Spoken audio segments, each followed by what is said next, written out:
आपने शायद मेरे बारे में सुना होगा या शायद नहीं, और सच कहूँ तो ना सुनना ही आपकी सलामती के लिए बेहतर था। मेरी उम्र पर मत जाइए।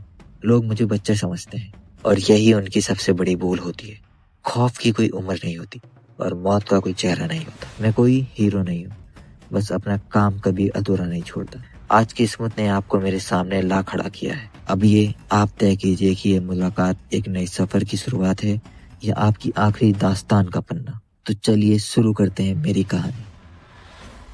एपिसोड की स्टार्टिंग होती है रेगिस्तान वाले इलाके में, एक छोटी सी जगह है जहाँ नीचे बने घरों के पास ट्रक्स खड़े हैं। वहीं पर दो आदमी एक बंद कमरे की जमीन पर बैठे हैं, जिनमें से एक मेजर कांग और दूसरे प्रोफेसर हैं। मेजर कांग ने जो कुछ भी हुआ था उसके लिए माफी मांगी। प्रोफेसर ने अपनी आईब्रोज उठाई और कहा कि उसे ऐसा नहीं बोलना चाहिए, क्योंकि माफी तो उन्हें मांगनी चाहिए जो उसके लिए यहाँ आए, लेकिन वो खुद एक जाल में फंस गए थे। कांग ने अपना सिर झुका लिया और सोचा कि अगर इन्फॉर्मेंट ने धोखा ना दिया होता तो रेस्क्यू ऑपरेशन कामयाब हो जाता, क्योंकि सामने पुलिस नहीं, वेल ट्रेन्ड वॉरियर्स थे। सोल्जर ने गुस्से में अपने दांत पीसे और रियलाइज किया कि दुश्मन की संख्या बताई गई संख्या से 3 गुना ज्यादा थी और उन्हें सारे रास्ते और ऑपरेशन का सही वक्त पता था। ये शुरू से ही उन्हें पकड़ने का चाल था। हमारे वॉरियर्स सेल में बैठे थे। किसी के कदमों की आवाज सुनाई दी। दरवाजा खुला और उस बदमाश ने एक और कैदी को जमीन पर फेंक दिया। खून से लथपथ लड़के ने अपने दांत पीसे और गहरी सांसें लेने लगा। अपने साथी को देखकर ब्लॉन्ड लड़के की आंखें फटी की फटी रह गई। वो आदमी तुरंत खड़ा हुआ और राइफल लिए हुए क्रिमिनल से बात करने लगा। विलन ने किसी अनजान भाषा में कुछ कहा। विलन ने गन के पीछे की साइड से कैदी पर जोर से मारा। सोल्जर घुटनों के बल गिर गया। उसका दुश्मन चेहरे पर मुस्कान लिए कमरे से बाहर चला गया। सोल्जर ने सर उठाकर उसे जाते हुए देखा। अब कमरे में 3 लोग बैठे थे। किडनैप हुए नौजवान ने सर झुका लिया और सोचा कि ये विलन उनके साथ खेल रहा है। सार्जेंट ने ऊपर देखा और पूछा कि क्या सब ठीक है। ब्लॉन्ड बालों वालों ने कहा हाँ सब ठीक है, और पूछा बाकी फाइटर्स का क्या हुआ। लड़के ने नजरें चुराई और बताया कि उन्हें किसी और जगह ले जाया गया है, इसलिए वो उनके बारे में कुछ नहीं जानता। जब कदमों की आवाज दोबारा सुनाई दी तो हीरोज पीछे मुड़े। विलन फिर से कमरे में आया। उसने नफरत से कैदियों को देखा। मेजर ने अपनी आंखें छोटी करी और पूछा कि वो क्या चाहता है। अचानक दुश्मन के पीछे खड़े किसी शख्स ने उसे नॉकआउट कर दिया। एक अनजान आदमी जिसका चेहरा स्कार्फ से ढका था, उसने ब्लॉन्ड को नाम से पुकारा। आंखें छोटी करते हुए मेजर ने रियलाइज किया कि वो आदमी कोरियन बोल रहा है और पूछा कि वो कौन है। सेल में बैठे लोग खामोशी से स्ट्रेंजर को घूरने लगे। भले ही बोलने का तरीका थोड़ा अजीब था, पर वो पक्की कोरियन थी। फ्राउन करते हुए उस लड़के ने जवाब दिया कि वो उन्हें बचाने आया है और बाकी कैदियों को लेकर उसके पीछे आने को कहा। हीरोज एक लंबे कॉरिडोर से गुजरे। चारों तरफ लोगों की लाशें पड़ी थी। मिस्टर कांग ने सोचा कि उन्हें सेल के अंदर से इस कत्ले आम की आवाज सुननी चाहिए थी। ये कितना खौफनाक मंजर होता। हाथ में मशीन गन लिए सोल्जर ने पूछा कि वो कौन से डिवीजन से हैं और इस मिशन में कितने लोग हैं। स्ट्रेंजर ने कहा कि वो ये नहीं बता सकता और खुद को इस ऑपरेशन का अकेला बंदा बताया। मैं अकेला आया हूँ। सोल्जर ने दांत पीसे और हैरान हुआ कि उसने अकेले ही इन सब लोगों को खत्म कर दिया। तभी कमरे से एक आदमी ने बाहर की तरफ देखा। मेजर ने फ्राउन किया और सोचा कि दुश्मन गलत वक्त पर सामने आ गया है। विलन ने अपनी जेब से गन निकाली और एक और आदमी उसके पीछे खड़ा हो गया। ब्लॉन्ड की आंखें फैल गई और उसे लगा कि वो उनसे खामोशी से पीछा नहीं छुड़ा पाएंगे। स्ट्रेंजर आगे बढ़ा। उसने पलक झपकाते ही दुश्मनों को बिना हथियार कर दिया। लड़के ने क्रिमिनल के नीचे वाले जबड़े पर जोर से मारा। विलन जमीन पर गिर गया। उसके साथी ने मशीन गन उठाई। लड़के ने अपना हाथ घुमाया, कुछ बहुत तेज रफ्तार से आगे बढ़ा, जो कि चाकू था। चाकू डायरेक्ट विलन की छाती पर जाकर लगा। दुश्मन वहीं ढेर हो गया। दरवाजे पर एक और विलन खड़ा था, जिसके हाथ में साइलेंसर वाली पिस्टल थी। मेजर हैरान था कि उसने बिना किसी हथियार के 2 दुश्मनों को ढेर कर दिया और सोचने लगा कि वो कौन सी डिवीजन से है। पिस्टल रिलोड करते हुए स्ट्रेंजर ने समझाया कि अब उन्हें रफ्तार बढ़ानी होगी और वादा किया कि वो दुश्मनों का ख्याल रखेगा ताकि दूसरों को फालतू में अपने वेपन्स ना यूज करने पड़े। फ्राउन करते हुए आदमी मान गया और सोचा कि वो उसके लिए सिर्फ एक बोझ है। पिस्टल की बैरल से गोली निकली। कई शॉट सीधे विलेंस को लगे। लड़का गन लेकर आगे भागा। उसने दुश्मन पर कुछ और गोलियां चलाई। मरा हुआ विलन फर्श पर गिर गया। सारे लोग कॉरिडोर में भागते रहे। आगे एक मोड़ था। कोने के पास कुछ लोग कुछ डिस्कस कर रहे थे। सोल्जर ने अपनी राइफल उठाई और नतीजा निकला कि उनकी साइलेंट मूवमेंट अब रिवील हो गई है और उनके सेवियर को उनकी मदद चाहिए होगी। हीरो मोड़ तक भागा। सोल्जर की आंखें हैरत से फट गई और वो सोचने लगा कि उनका साथी क्या सोच रहा है, क्योंकि ऐसे मौके पर सोच समझकर कदम उठाना चाहिए। कॉरिडोर में 3 क्रिमिनल्स खड़े थे। वो अनजान आदमी सीधा उनकी तरफ भागा। स्कार्फ वाले स्ट्रेंजर ने अपनी गन उठाई। विलेंस ने उसे देखा और डर के मारे उनके मुंह खुले रह गए। लड़के ने उन पर कई बार फायर किया। उन्हें संभलने का मौका तक नहीं मिला। हमारा हीरो आगे भागता रहा। हमारे हीरो ने गन में नई मैगजीन डाली। मेजर उसे कवर देने के कोने से बाहर आ गया। अचानक ब्लॉन्ड बालों वाला अपनी आंखें फाड़ने लगा। विलन्स की लाशें जमीन पर पड़ी थी। मेजर ने हमारे हीरो को एक असली मॉन्स्टर कहा। हमारा हीरो आगे भागता रहा। आदमी ने सोचा कि उनका सेवियर रेकलेस है और ये किसी एक्सपर्ट जैसे बिहेव नहीं कर रहा। हीरोज बाहर सड़क पर आए। स्ट्रेंजर ने सावधानी से कोने से झांका। उसने अपनी मुट्ठी उठाई और कहा कि उन्हें यहाँ कुछ मिनट इंतजार करना होगा। सोल्जर ने आईब्रोज उठाई और पूछा कि क्यों। लड़के ने खामोशी से दूसरी तरफ देखा और मेजर कांग ने भी तुरंत वहीं देखा। उनके साथी धीरे धीरे उनकी तरफ आ रहे थे क्योंकि वो बहुत थक गए थे। दांत पीसते हुए मेजर कांग ने रियलाइज किया कि वो भागने में इतना बिजी था कि उसने अपने साथियों की एंड्योरेंस तक का ख्याल नहीं रखा और वो खुद को ब्लेम करने लगा। मेजर कांग ने हमारे हीरो को देखा और समझा कि उसने सब कुछ पहले ही कैलकुलेट कर रखा था। आदमी ने अपनी खाली आंखें नीचे कर ली। उसे देखकर मेजर को याद आया कि उसकी कोरियन ग्रामर सही थी पर प्रोनाउंसिएशन थोड़ी अजीब थी। मेजर ने अपना वेपन नीचे किया और सीधा पूछा कि क्या वो एक कोरियन है। हमारे हीरो ने फ्राउन किया और सोचा कि वो सही था। हीरो ने मुंह मोड़ा और कहा कि वक्त हो गया है आगे बढ़ने का। आगे लंबी घास का झुंड था। हीरोज धीरे धीरे मैदान पार करने लगे। आगे उनके एलाइज की मिलिट्री व्हीकल थी। मुस्कुराते हुए सोल्जर ने उन्हें अपने पलटन के मेंबर्स के रूप में पहचाना जिन्हें दूसरी जगह ले जाया गया था और पूछा कि उनके साथ क्या हुआ। बचे हुए लोगों में से एक ने हाथ हिलाया और बताया कि उस आदमी ने उन्हें बचाया और यहाँ इंतजार करने को कहा। फ्राउन करते हुए हीरो ने समझाया कि उन्हें यहाँ अलग होना पड़ेगा और उन्हें साउथ वेस्ट की तरफ चलते रहने को कहा जहाँ लोग उनका इंतजार कर रहे होंगे। मेजर कांग ने उसे देखा और शुक्रिया अदा किया। स्ट्रेंजर ने कहा कि वो सिर्फ ऑर्डर्स फॉलो कर रहा था। मेजर मुस्कुराया और उसे यकीन हो गया कि वो एक मर्सनरी है। मेजर कांग ने मुस्कुराते हुए अपना हाथ आगे बढ़ाया। कांग ने समझाया कि उसे इस वजह से फर्क नहीं पड़ता, चाहे वो ऑर्डर ही क्यों ना हो। उसने उसकी और उसके साथियों की जान बचाई है। हीरो ने उसे हैरत से देखा और फिर अपनी नजरें नीचे करी। मेजर कांग हाथ बढ़ाए रिएक्शन का इंतजार कर रहा था। तभी एक फ्लैश हुई। हीरो की आंखें डर से फैल गई। सोल्जर ने फ्राउन किया और सोचा कि वो आवाज कैसी थी। स्ट्रेंजर ने सर घुमाया और सबको जमीन पर लेटने को ऑर्डर दिया। कार के पास खड़े सोल्जर ने उसे कंफ्यूजन में देखा। उसी पल एक धमाकेदार एक्सप्लोजन हुआ। बूम! धुएं और धूल का एक बड़ा बादल उठा। जख्मी मेजर कांग ने अपना सर पकड़ लिया और रियलाइज किया कि ये एक मोटार शॉट था। जमीन पर बैठे हुए कांग को रियलाइज हुआ कि कौन सी कोइंसिस की वजह से उसे मुश्किल से कुछ सुनाई दे रहा है। धुएं के बीच उसके साथी दिख रहे थे। कांग ने सोचा कि प्रोफेसर और बाकी लड़कों का क्या हुआ। मेजर ने अपने हाथों से सर ढक लिया। खुशकिस्मती से वो ठीक लग रहे थे। आदमी ने गोली चलने की आवाज सुनकर चारों तरफ देखा। मोटार के पास 3 लोग खड़े थे।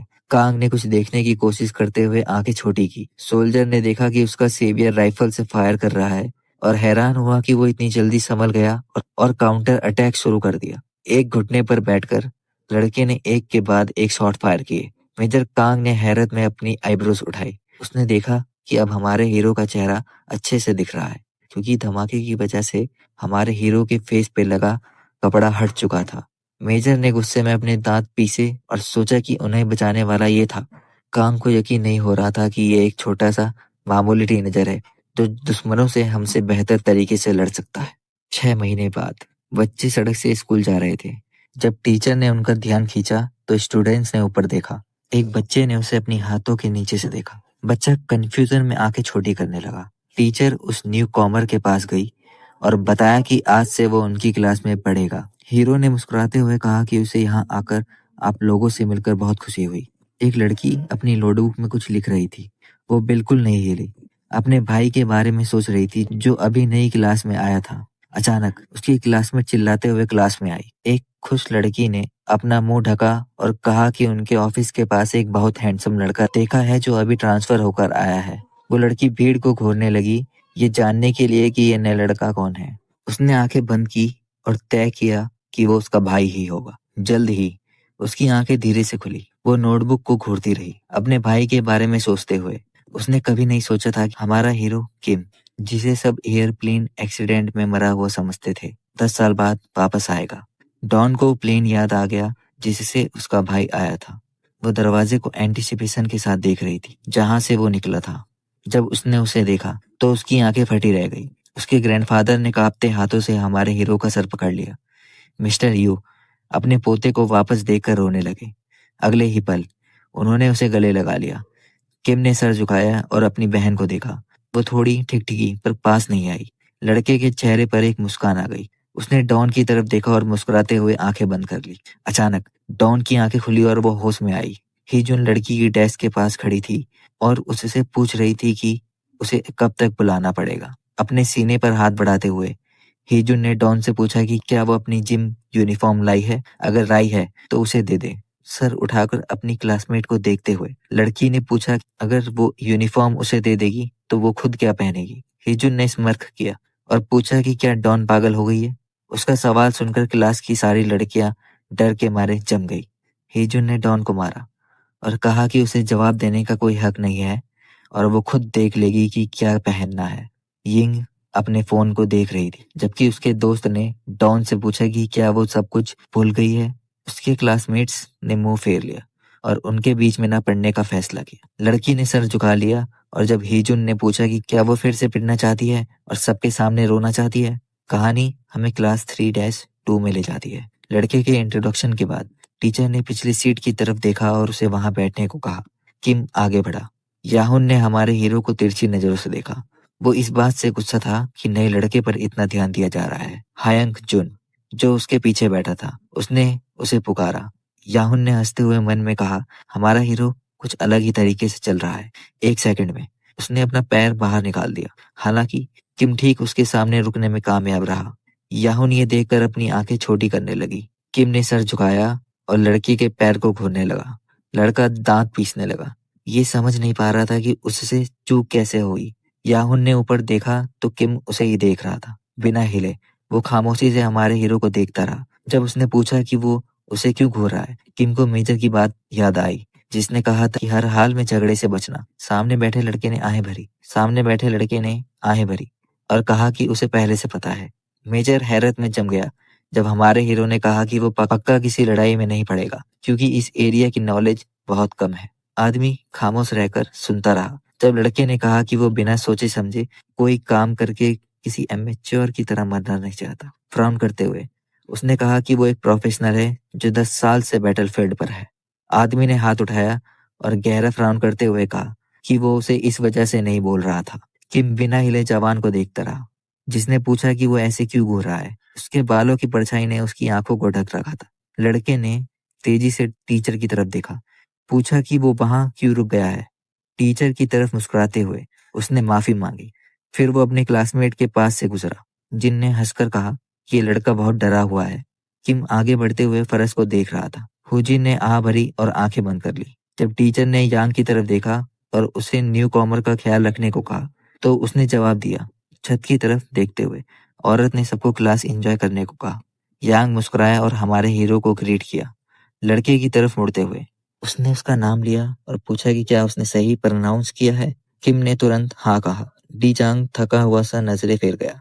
हीरो की तरफ वापस मुड़ते हुए उसने बताया कि उसने देखा था जवान ने उसके आगे पैर निकाला था।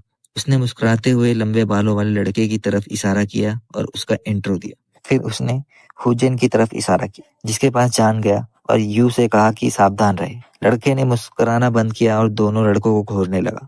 एक पल बाद वो मुस्कुराया, आंखें बंद की और यूनियन का शुक्रिया अदा किया। उसने अपनी गर्दन रगड़ी और मुस्कुराते हुए मन में नए लड़के को एक अच्छा बंदा कहा। जल्द ही मैथ प्रोफेसर कमरे में आए। बोर्ड के पास खड़े होकर उन्होंने बच्चों को पेज नंबर 47 खोलने को कहा। उसके बाद उन्होंने बोर्ड पर एक इक्वेशन लिखनी शुरू की। इस तरह क्लास का पहला लेसन शुरू हुआ। जब कुछ लोग जमाई ले रहे थे, किम ध्यान से बोर्ड को देख रहा था। उसने अनजाने में अपने डेस्कमेट को देखा। वो ध्यान से बोर्ड को देख रहा था और नोटबुक में सब कुछ नोट कर रहा है। उसने अपना ध्यान जवान की तरफ लगाया जो उसके आगे बैठा था। हमारा हीरो मजे कर रहे स्टूडेंट्स को देखने लगा। बाहर शोर सुनकर उसने खिड़की से बाहर झांका। उसने मैदान में बच्चों की भीड़ देखी। हमारा हीरो वहीं ठहर गया, एक लड़की को ध्यान से देखते हुए। पास्ट में किम को बारिश में हथियार के साथ भागना पड़ता था, भले ही उसमें उस वक्त ताकत ना हो। वो दांत पीसते हुए भागता था। लड़का अपने ग्रुप के साथ नदी पार कर रहा था। पोल के साथ उनकी ट्रेनिंग थका देने वाली थी। ट्रेनिंग ग्राउंड का एक टारगेट पहले से ही छेदों से भरा था। हमारा हीरो मशीन गन पकड़ते हुए शूट करना सीख रहा था। उसकी गोलियां टारगेट के बीच में बिल्कुल सही लगती थी। उसने अपनी आंखें बंद की और फिर खोली। उसने सोचा कि ये देश बहुत शांत है। ये सोचते हुए उसने खिड़की से आसमान को देखा। जल्दी ही शाम हुई और आसमान का रंग बदल गया। डॉन स्कूल से अकेली बाहर आई। लड़की किसी को देखकर वहां रुक गई। उसका भाई गेट पर उसका इंतजार कर रहा था, अपनी तरफ इशारा करते हुए। उसने किम से पूछा कि क्या वो उसका इंतजार कर रहा है। लड़के ने जवाब दिया कि अगर उसका कोई प्लान नहीं है तो वो उसके साथ जाना चाहता है।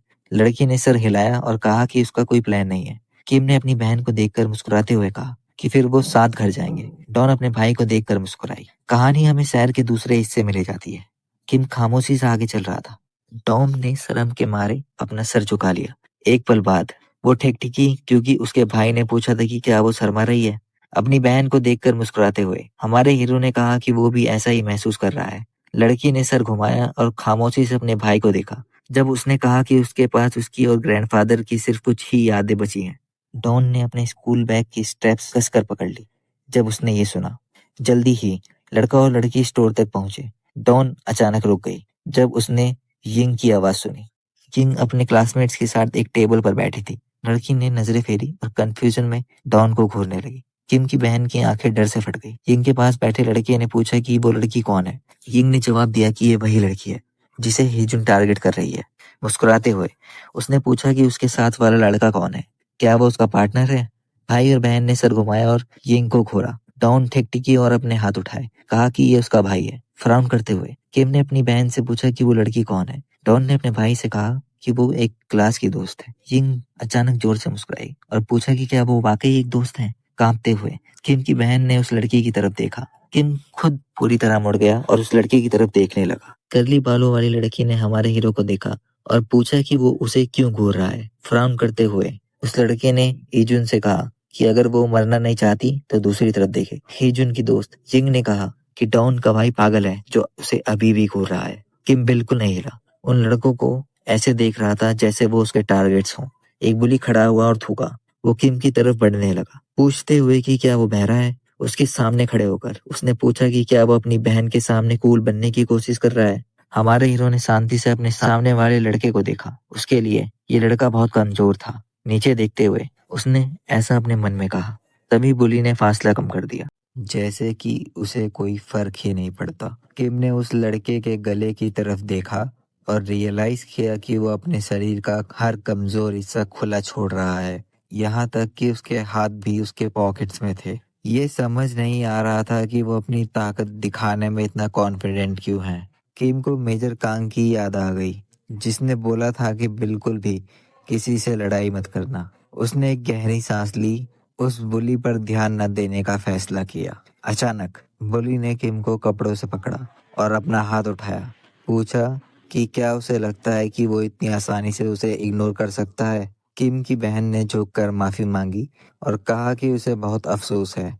लड़के ने गुस्से में अपने दांत पीसे और लड़की की तरफ देखा जो अपने भाई के लिए माफी मांग रही थी। किम ने अपनी बहन को देखा।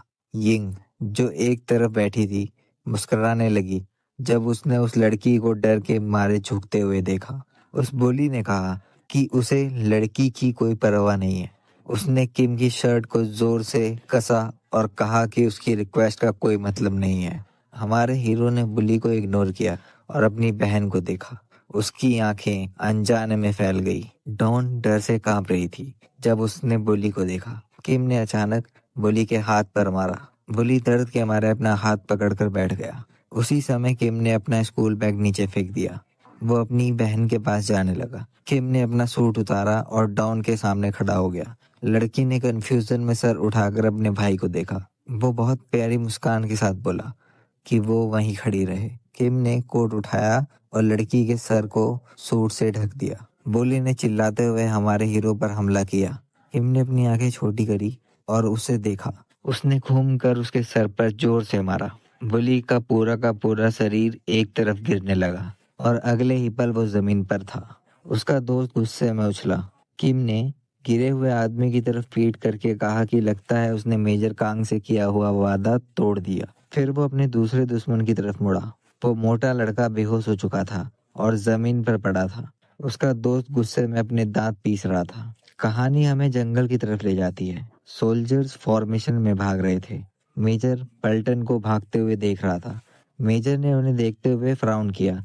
अचानक एक सार्जेंट आया और उसने मेजर को पुकारा। सार्जेंट ने बताया कि आज किम का स्कूल का पहला दिन है। ट्रेनिंग ग्राउंड को देखते हुए सार्जेंट ने कहा कि किम बहुत वक्त तक बैटलफील्ड पर रहा है। अब बस वो उम्मीद करते हैं कि वो वहाँ अच्छी तरह एडजस्ट हो जाए। मुस्कुराते हुए मेजर ने कहा कि हमारा हीरो ठीक रहेगा क्योंकि उसने उसे खुद ट्रेन किया है। बेहोश बुली का दोस्त कांप रहा था। उसे यकीन नहीं हो रहा था कि उसका दोस्त एक ही बार में मारा गया। किम ने सर घुमाया और उसे घूरा। एक पल में वो अपनी जगह से गायब हो गया और अचानक उस लड़के के सामने आ गया। किम ने उसके शरीर पर वार किया। ब्लो की फोर्स इतनी ज्यादा थी कि दुश्मन का शरीर पीछे उड़ता हुआ गया। उसके मुंह से थूक निकल गया और वो हवा में ही बेहोश हो गया। एक पल बाद वो जमीन पर गिर पड़ा। यिंग ने डर के मारे अपना मुंह ढक लिया। उसने डॉन के भाई की तरफ देखा। किम खामोशी से उसे घूर रहा था और बिल्कुल नहीं हिला। लड़की को बहुत डर महसूस हो रहा था। डॉन ने अपने भाई को पुकारा। उसने अपने सर से कोट उठाया। पहले उसने मोटे लड़के को देखा और फिर उसके दोस्त को। भले ही उसका सर सिर्फ कुछ सेकंड के लिए ढका था, पर अब वो दोनों जमीन पर पड़े थे। किम ने यिंग को देखना बंद किया। वो डर से कांपते हुए झुक गई। किम खामोशी से उसके पास से गुजरा। अपनी बहन के पास पहुंचकर उसने पूछा कि क्या वो हैरान है। लड़की ने फटी आंखों से अपने भाई को देखा। जब उसने पूछा कि क्या वो अब कुछ कहना चाहती है या अपने लिए कुछ खरीदना चाहती है, डॉन ने सर हिलाकर मना कर दिया। हैरानी की वजह से उसका मुंह खुला का खुला रह गया। किम ने अपनी गर्दन रगड़ी और घर चलने को कहा। डॉन ने हाँ कहा और कोट अपने भाई को देकर शुक्रिया अदा किया। यिंग ने उसे डर से देखा। उसे यकीन नहीं हो रहा था कि ये उस डरपोक डॉन का भाई किम है। जाते वक्त डॉन ने यिंग को देखा और इशारा किया कि वो बाद में मिलते हैं। किम ने एक आखिरी बार उस लड़की को देखा। यिंग डर के मारे जम गई और उसके चेहरे से पसीना निकलने लगा। जल्द ही भाई बहन दूसरी जगह पहुंचे। डॉन ने अपने भाई को देखा और पूछा कि क्या उसने उन दोनों लड़कों से निपट लिया है। किम ने आगे देखते हुए हाँ कहा। डॉन ने अपने भाई के चेहरे को देखा और मन में सोचा कि वो ऐसा काम करने वाला लड़का नहीं लगता। सड़क पर चलते हुए लड़की ने बताया कि इस देश में किसी को ऐसे घूरना बदतमीजी मानी जाती है और लोग बुरा रिएक्ट कर सकते हैं। किम ने कहा उसे ये पता है। डॉन ने किम से पूछा कि फिर उसने ऐसा क्यों किया, तो किम ने कोई जवाब नहीं दिया। किम को अपनी बहन का डर से भरा हुआ चेहरा याद आया। उसने कहा कि वो लड़के उसे परेशान करना चाहते थे। ये सुनकर डॉन के गाल शर्म से लाल हो गए और उसने अपना सर झुका लिया। किम कंफ्यूजन में उसे देखने लगा। सोचने लगा कि कहीं उसने कुछ गलत तो नहीं कह दिया।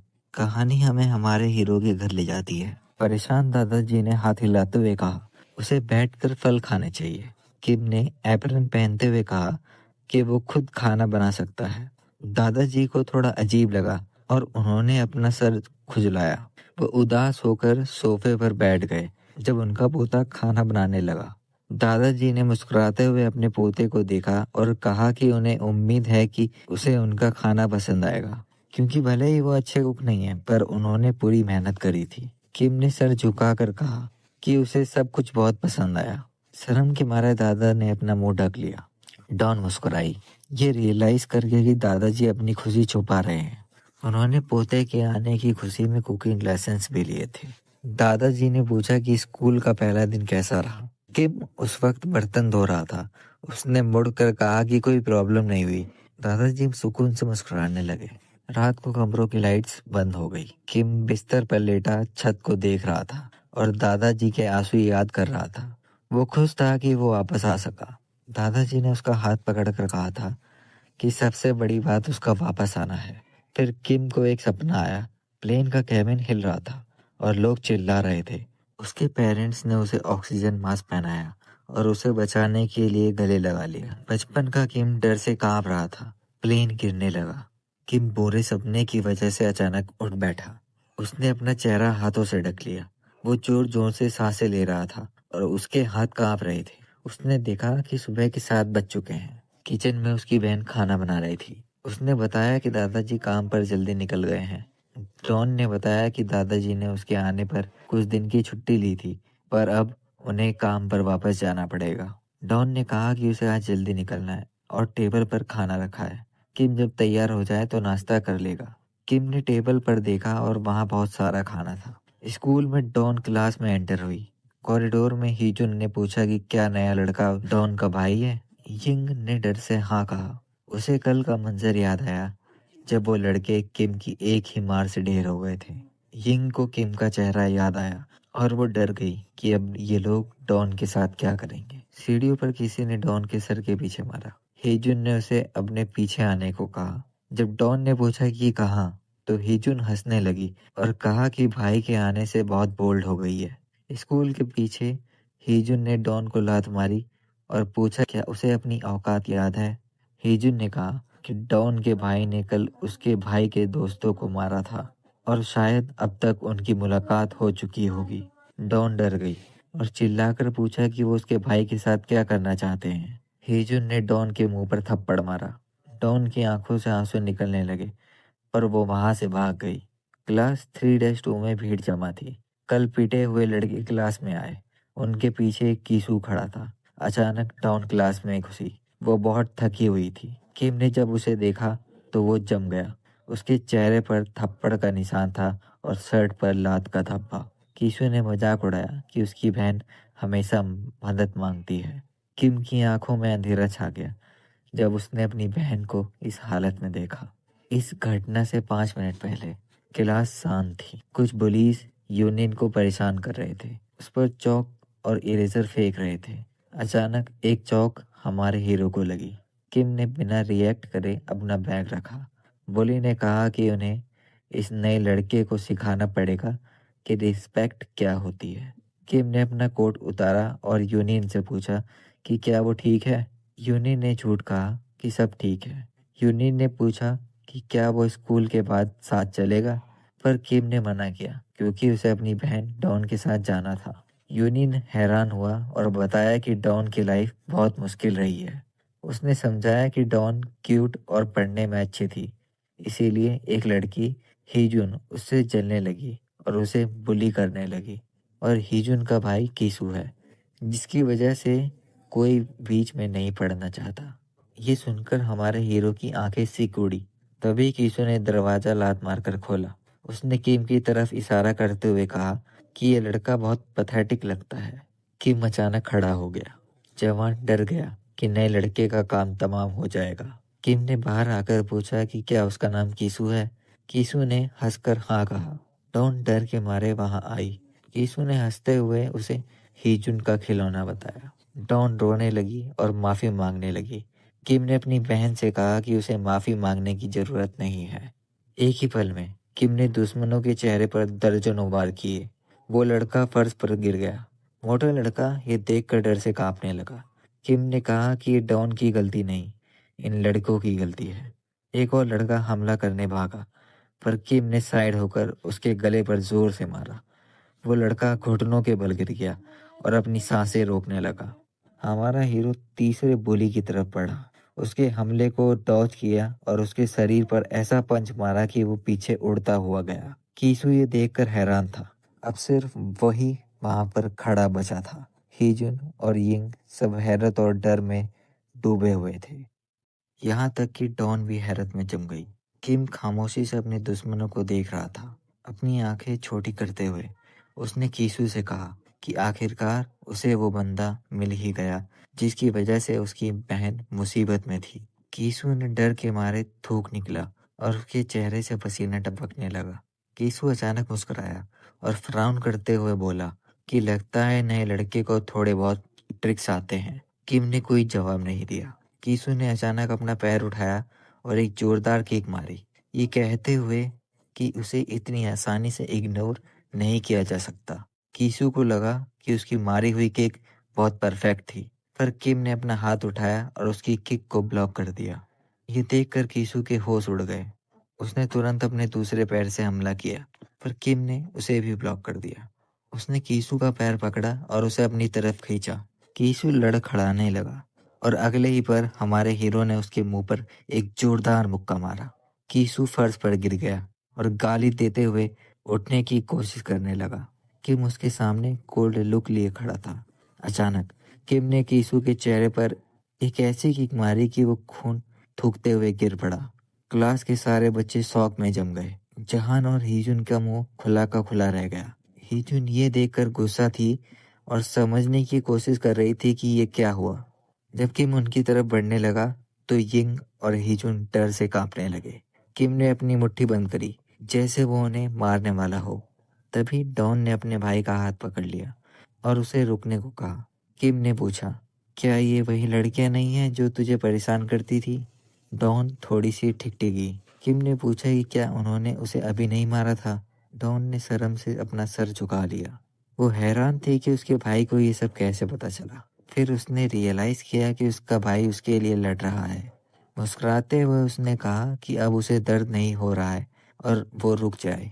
किम ने अपनी बहन को देखा और फिर फैसला किया कि वो उसे क्लास तक छोड़ने जाएगा।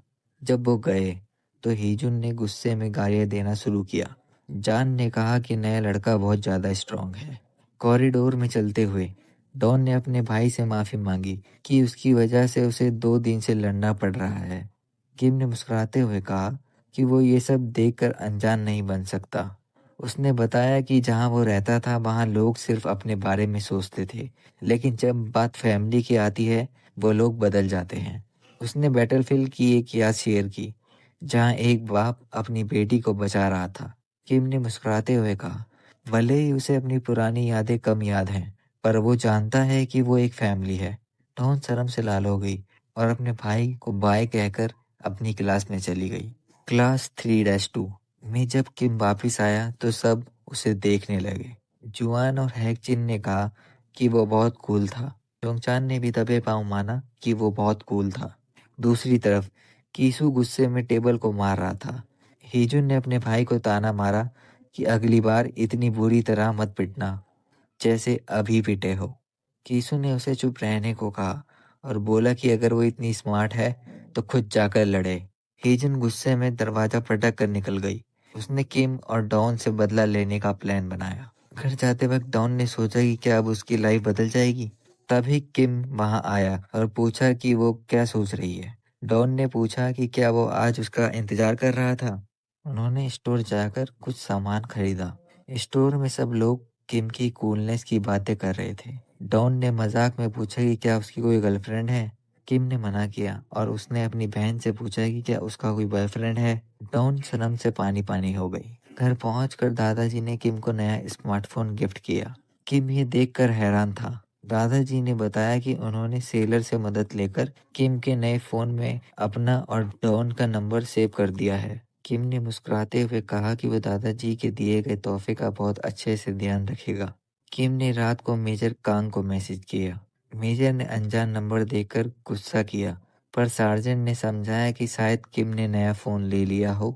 अगली सुबह डॉन जल्दी में स्कूल निकल गई। वो खुश थी कि दादाजी खुश हैं। तभी 3 लड़कियों ने उसे घेर लिया। मास्क वाली लड़की ने डॉन को धक्का मारा। डॉन ने माफी मांगी, पर हीजुन ने, जो कैप और मास्क पहने थी, उसे मारा और जबरदस्ती कर कर अपने साथ ले गई।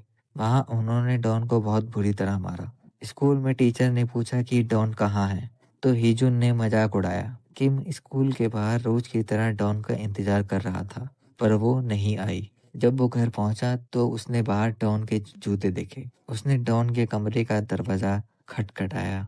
डॉन ने कपकपाती आवाज में कहा कि उसे थोड़ा बुखार है। किम ने जब दरवाजा खोलने को कहा तो उसने मना कर दिया। तभी किम की नजर डॉन के जूतों पर पड़ी। वहां खून की बूंदें थी। किम की आंखों में गुस्सा भर गया। कमरे के अंदर किम ने डॉन के जख्मों पर पट्टी की। डॉन ने झूठ बोला कि वो सीढ़ियों से गिर गई थी, लेकिन किम को समझ आ गया था कि वह झूठ बोल रही है। स्कूल में पुलिस बुलाई गई। हेजुन ने सब मना कर दिया, पर डॉन ने दावा किया कि वो वही थी, बस हाथ और मास्क पहने हुए। मास्क की वजह से उसकी आवाज और बात करने का तरीका पकड़ा गया। अपने बाल ठीक करते हुए उस ब्राउन लड़की हीजुन ने पूछा कि क्या ये सिर्फ उसका अंदाजा है। उसने कहा कि शायद जूनियर ने उसे देखा ही नहीं, बस पुरानी दुश्मनी निकालने के लिए इल्जाम लगा रही है। डॉन उसे हैरानी से देखती रह गई। प्रिंसिपल ने अपने हाथ फोल्ड करके पूछा कि क्या उसने हमला करने वाले का चेहरा देखा था। डॉन ने पुलिस को समझाया कि अटैकर ने अपना मुंह ढक रखा था, पर उसे यकीन है कि यह लड़की हिजुन ही थी। हिजुन की मां ने गुस्से में हाथ उठाया और कहा कि यह सब झूठ है। वो भड़क गई कि पहले किसी ने पुलिस को बुलाया और अब बिना किसी सबूत के उसकी बेटी पर इल्जाम लगाए जा रहे हैं। पुलिस ऑफिसर ने उन्हें शांत होने को कहा, पर हिजुन की मां चिल्ला पड़ी। डॉन का मुंह खुला रह गया। वो सोचने लगी कि जब ये वही लड़की है तो कोई उसकी बात पर यकीन क्यों नहीं कर रहा है। पुलिस खामोश रही। हिजुन की मां ने डॉन से कहा कि वो अभी उनकी बेटी से माफी मांगे। डॉन ने फिर से कहा कि ये लड़की वही थी। हिजुन की मां ने उसे बदतमीज कहा और बोला कि अब वो उसके पेरेंट्स से बात करेंगी। डॉन डर से कांपने लगी और उसकी आंखों में आंसू आ गए। हिजुन हल्का सा मुस्कुराई। डॉन ने सोचा कि उसके पास कोई सबूत नहीं है और दादाजी बहुत परेशान हो जाएंगे जब वो डॉन की इस दिक्कत के बारे में सुनेंगे। तभी किम ने उसे पुकारा। उसने डॉन के माथे पर हाथ रखा और पूछा कि क्या वो ठीक है। डॉन ने हाँ कहा। किम ने मुस्कुराते हुए समझाया कि जख्म ज्यादा गहरे नहीं है, कोई हड्डी नहीं टूटी, बस स्वेलिंग है जो 2-3 दिन तक दर्द करेगी। डॉन ने उदासी से नीचे देखा। किम ने अपनी बहन को पट्टी बांधते हुए पूछा कि कहीं ज्यादा टाइट तो नहीं। डॉन ने कहा कि वो परफेक्ट है और उसका भाई इसमें बहुत एक्सपर्ट है। डॉन ने कहा कि उसे फिक्र है कि दादाजी को बुरा लगेगा क्योंकि उन्हें दिल की बीमारी है और वो रोज दवाई लेते हैं। किम ने कहा कि वो खुद दादाजी से बात करेगा और डॉन को आराम करने को कहा। जाते वक्त डॉन ने उसे शुक्रिया कहा। किम ने मुड़कर एक प्यारी मुस्कान दी। डॉन ने सोचा कि अपने भाई को सच न बताने का फैसला सही था, पर उसके जाते ही उसकी मुस्कान गायब हो गई। किम के चारों तरफ एक टेंशन वाली ऑरा पैदा हो गई। एक दीवार पर नियॉन साइन चमक रहा था, क्लब फुल। पिंक लाइटनिंग में कीसू एक टेबल पर बैठा था। सीनियर स्टूडेंट्स का एक ग्रुप उसके पास बैठा मजाक उड़ा रहा था कि पूरे स्कूल को पता चल गया कि वो कल पिट गया। कीसू ने अपनी आंखें छोटी करते हुए कहा कि उन्होंने दुश्मन को हल्के में लिया था। अगर वो सावधान होते तो नतीजा कुछ और होता। कल मेरी जगह वो पिटा होता। उन्होंने फैसला किया कि वो उसे ऐसे नहीं छोड़ेंगे और सब मिलकर उस पर हमला करेंगे। तभी कीसू का फोन बजा। उसकी बहन हिजुन ने कहा कि उसने डॉन का ख्याल रख लिया है और पूछा कि क्या उसके भाई की गुनाहों की सजा उसकी बहन को मिलना शर्मनाक नहीं है, जो उसके भाई को शर्म से झुका देगी। कीसू ने अपनी बहन को पागल कहा। तभी क्लब का दरवाजा खुला। किम धीरे धीरे उनकी तरफ बढ़ रहा था। कीसू चिल्ला पड़ा कि वो पागल लड़का खुद यहाँ आ गया है। किम ने अपनी आंखें छोटी करी। कीसू ने किम से रीमैच की बात करी, पर किम ने सीधा उसके चेहरे को पकड़ा और उसे फर्श पर पटक दिया। कीसू के दोस्त शौक में थे। कीसू के दोस्तों ने हमला किया, पर किम ने उन्हें एक एक करके ढेर कर दिया।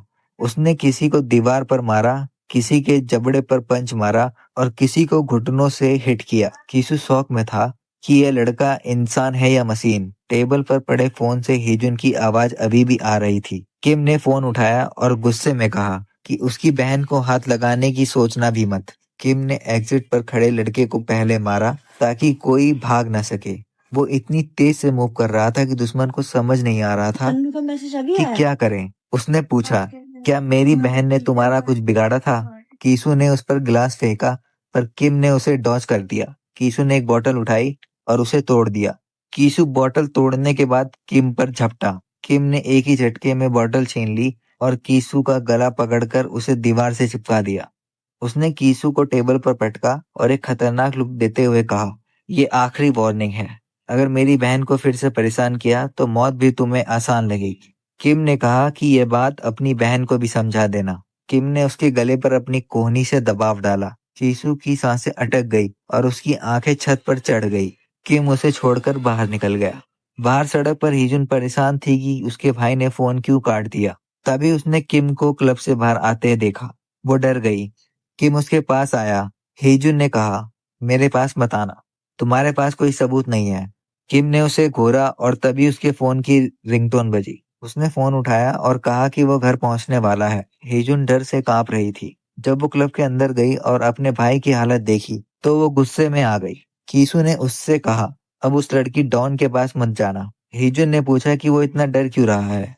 कीसू ने चिल्लाकर कहा कि अगर उसने डॉन को फिर से छुआ तो वो खुद अपनी बहन को अपने हाथों से मारेगा। रात को सड़क पर किम को उसके दादाजी मिले। दोनों बेंच पर बैठे। दादाजी ने किम से माफी मांगी कि उन्होंने उसे इतनी रात में बुलाया। उन्होंने कहा कि डॉन को चोट लगी है और वो हॉस्पिटल जाने से मना कर रही है। दादाजी को दुख था कि उन्होंने डॉन को अकेला पाला और हमेशा काम में बिजी रहे। शायद इसलिए डॉन उन पर ट्रस्ट नहीं करती। किम ने उनका हाथ पकड़ा और कहा, आप फिक्र मत कीजिए, डॉन आपसे बहुत प्यार करती है और मैं उसकी हिफाजत करूंगा। दादाजी खुश हो गए। हॉस्पिटल में कीसू के पेरेंट्स खड़े थे। उसका बाप गुस्से में था कि उनका बेटा हमेशा मुसीबत खड़ी करता है, पर माँ ने कहा कि ये उस लड़के की गलती थी जिसने उनके बेटे को मारा। हीजुन का हाथ भी पट्टियों में था। माँ ने वादा किया कि उनके बेटे को मारने वाले बास्टर्ड को सजा मिलेगी। कीसू ने अपनी बहन से पूछा कि उसने पेरेंट्स को सब कुछ क्यों बताया। हीजुन ने कहा कि वो अपना टूटा हाथ कैसे छुपाती। उसने इल्जाम किम पर लगा दिया, जबकि उसका हाथ उसकी खुद की गलती से टूटा था। हीजुन की माँ ने किसी अंडरवर्ल्ड के बॉस को कॉल किया। सैटरडे का दिन था।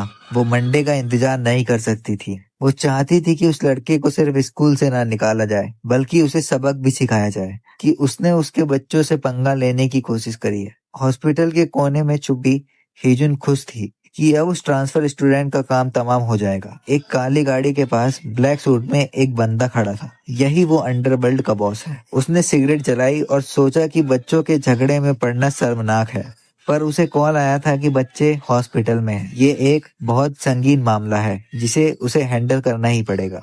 उसने फैसला किया कि वो इसे इग्नोर नहीं कर सकता। घर पर किम बैठा सोच रहा था कि तभी दरवाजे पर दस्तक हुई। दादाजी ने पूछा कि इतनी रात को कौन है। सूट पहने आदमियों ने कहा कि किम को बाहर भेजो। दादाजी ने कहा कि अभी बहुत देर हो चुकी है।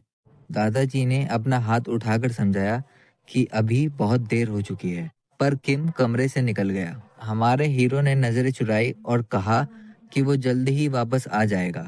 दादाजी हैरानी से देखते रह गए और डॉन ने डर के मारे अपना हाथ अपने सीने पर रख लिया। मुस्कुराते हुए किम ने कहा कि वो उसके पुराने जान पहचान वाले हैं और फिक्र ना करें, बस थोड़ी बहुत बात करनी है। दादाजी के चेहरे पर टेंशन साफ दिख रही थी। पास ही एक अधूरी कंस्ट्रक्शन साइट थी। सब वहां एंटर हुए। किम उन अनजान लोगों के पीछे चलते हुए सोच रहा है कि ये कौन है और उसे क्यों ढूंढ रहे हैं। ब्लैक सूट वाले आदमी उसे अपने बॉस के पास ले गए जो सिगरेट पी रहा था। बॉस ने सिगरेट फेंकी और कहा कि इसे जल्दी खत्म करते हैं।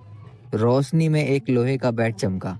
एक गुंडे ने बैट उठाया और दूसरे से कहा कि इस लड़के को पकड़ लो। बॉस ने कीसू की माँ को मैसेज करने के लिए फोन निकाला और उसके आदमी ने किम को वार्न किया कि थोड़ा दर्द होगा।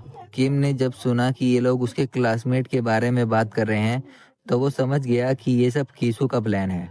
बॉस को लगा कि किम सिर्फ एक डरपोक बच्चा है, पर जैसे ही गुंडे ने उसका हाथ पकड़ा, किम ने उसका हाथ इंटरसेप्ट किया और कोनी से उसके चेहरे पे दे मारा।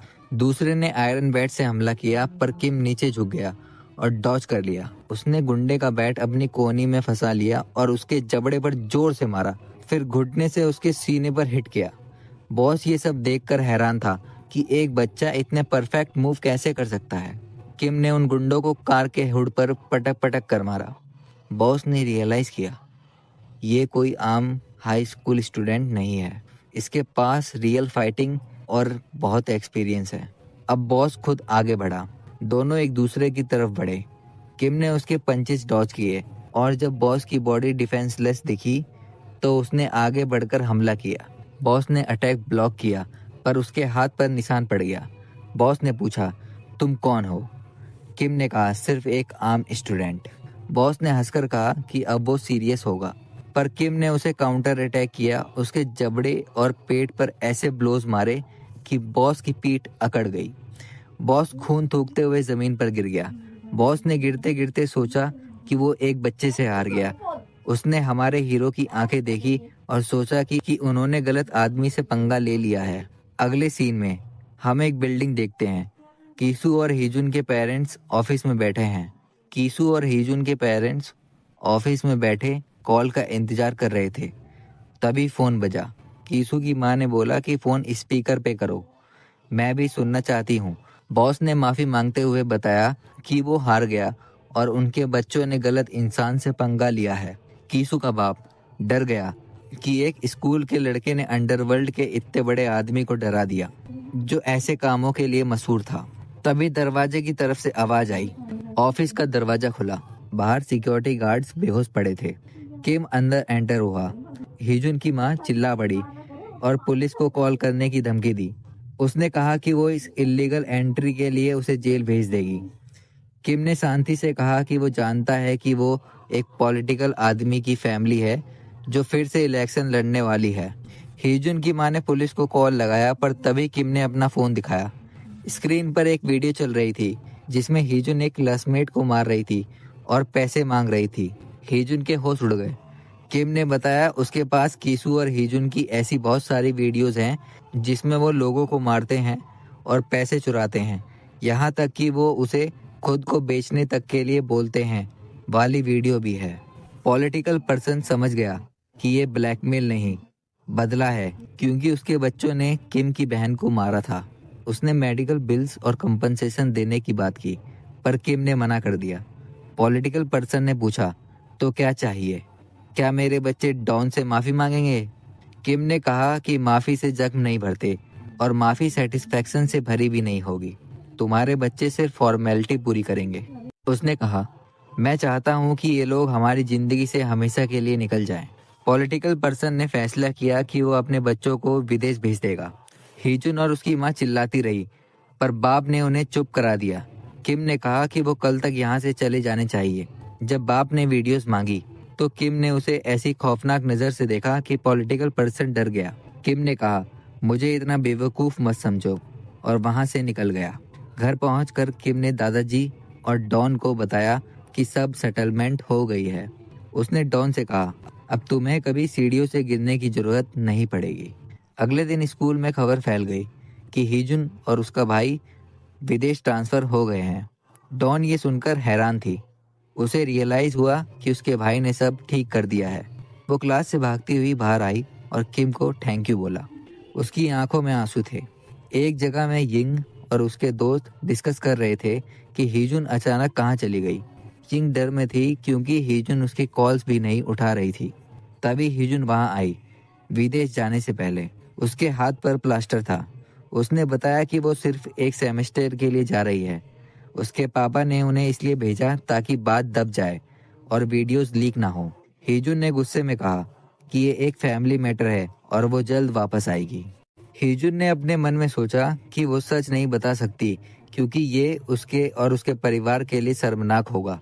वो लोग टेबल पर बैठे थे। एक लड़की ने पूछा कि डॉन के भाई का क्या हुआ।